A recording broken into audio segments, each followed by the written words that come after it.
Ser influencer en China tenés que estudiar, o por lo menos podés estudiar, ¿no, Flor? Para ser un influencer profesional. Sí, y en realidad también para, por ejemplo, hablar de temas serios, ¿no? Sobre todo esto se vio mucho en la pandemia. Los influencers, siempre lo decimos, ¿no? Son aquellas personas que algunas ya eran conocidas por otras cosas u otras actividades y otras simplemente por el manejo y la creación de contenidos que tienen en las distintas redes sociales, en YouTube, son streamers, pero muchas veces lo que pasa es que además de hacer lo que hacen, por ejemplo, si streamean jugando un juego, muchas veces al tener muchísimos seguidores les hacen preguntas sobre ciertas temáticas, tendencias, lo que está pasando, qué es lo que opinan.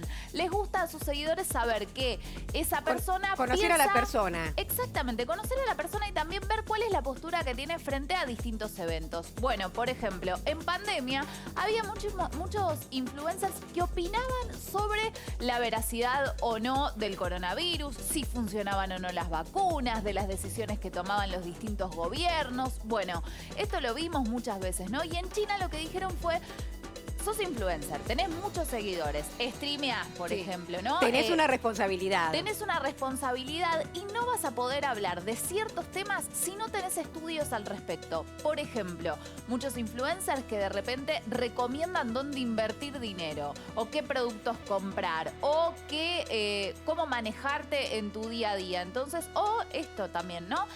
Opiniones sobre medicina, sobre distintas resoluciones. Entonces, ¿vas a hablar de las vacunas? Bueno, demostrar que tenés estudios que avalen que tengas una opinión sobre vacunas. Sí. Si no, ¿quién sos para opinar sobre las vacunas? ¿Y cómo van a hacer eso? ¿Van a plantear una carrera para que estudien? ¿Van a pedir que Hay carreras para especializados? influencers, pero en realidad la carrera para influencers tiene que ver más con la creación de contenido, con las imágenes, la edición de distintos videos, por ejemplo. En este caso es sencillo en el sentido del control del contenido. Si ven que de repente hay un streamer que está hablando sobre una temática en particular, se generará ese tipo de alerta en aquellas personas que monitoreen el contenido que se da en estos espacios y les llegará la consulta pertinente sobre sus estudios sobre ese tema. Entonces, muchos van a dejar de hablar para no tener ese control posterior. Imagino con la cantidad de población que tiene China, llevar adelante ese control también complicado va a ser, Pero igual ¿no? en todo lo que tiene que ver con contenidos, China controla y mucho también lo que se dice y lo que tiene no bien en aceitado redes el sociales. mecanismo. No nos olvidemos que tienen sus propias redes sociales, sus propios sitios web.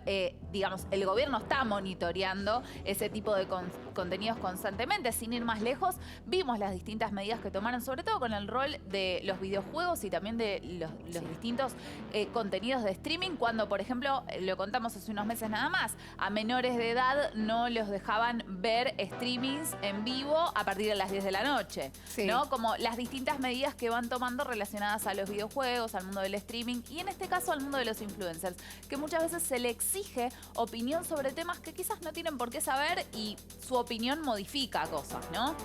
Se van a tener que empezar a estudiar o bueno, a callar la boca. Exacto. Gracias, Flor, seguimos.